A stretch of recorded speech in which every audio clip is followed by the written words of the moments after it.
I just finished watching Fireproof, which was the Kendrick brothers. I was like their second or third. I don't know. I didn't bother to do my research before watching it.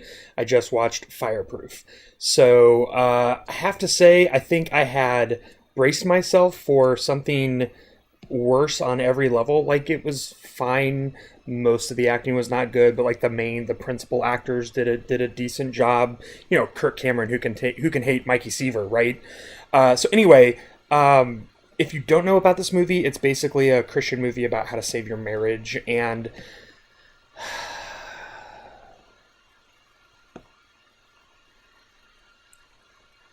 it's one of those movies that it's just so like there's things in here that are good, but then there's so much of it that just isn't good, you know? Uh so like in the opening scene between the husband and the wife, they just immediately start yelling at each other, which again I know that's how sometimes marriages get, but it's pretty clear that the male character, Kirk Cameron's character, Caleb, I think is his name, has some pretty serious issues. He has anger management issues. He's addicted to pornography. There's some stuff like that. And early in the film, one of his firefighter co-workers, I was going to say friends, but I'll get to that in a minute, suggests to him getting counseling, and there's a back and forth, which actually ends up being very good pro counseling. It says that counseling is good and you should be able to get it and it doesn't make you weak and things like that. But then Caleb never gets counseling in the movie. Literally, the only thing that happens is that he asks Jesus into his heart, and then that fixes everything. It fixes his porn addiction, and he doesn't get angry anymore, and all that kind of stuff. And uh, it is problematic for a number of reasons. One is I just that's not typically how spiritual transformation works.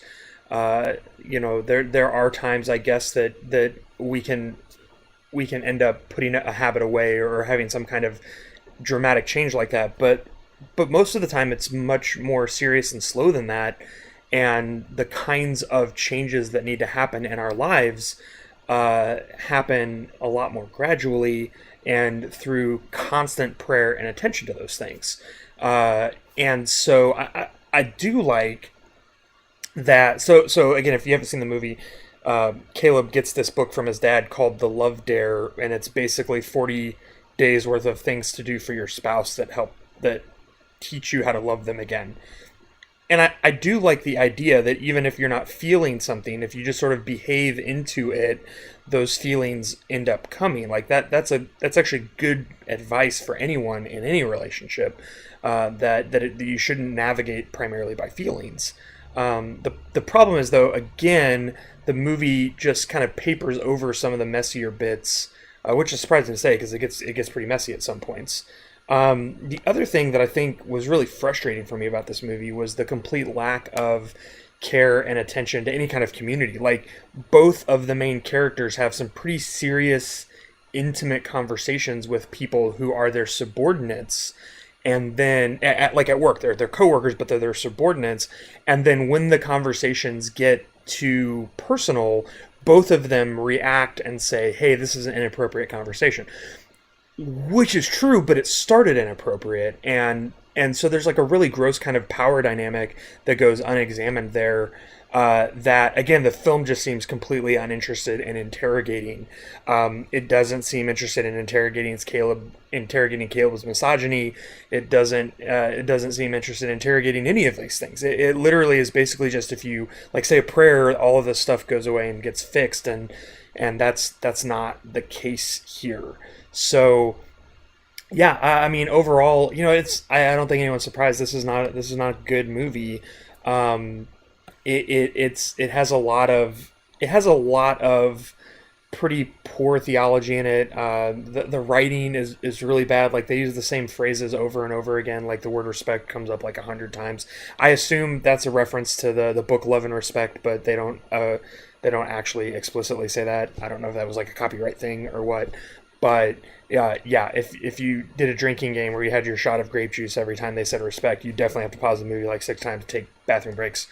And a lot of the dialogue, like to get those things in, was really shoehorned in some cheesy ways. I mean, it is low budget, but that doesn't bother me. I love like a good low budget horror movie, and I understand, that when you do a low budget movie, you're not going to have like these amazing, thrilling special effects kind of thing. So, I mean, the firefighting part of it, I'm not a firefighter. I want to ask my cousin Joey to watch those scenes and tell me to critique it from that perspective. I don't know, maybe this is how fire stuff works. There's also just a lot of stuff in the movie that doesn't need to be there. It felt like it was just there for comic relief or something like that. But a lot of side characters and a lot of stuff that just kind of doesn't end up going anywhere.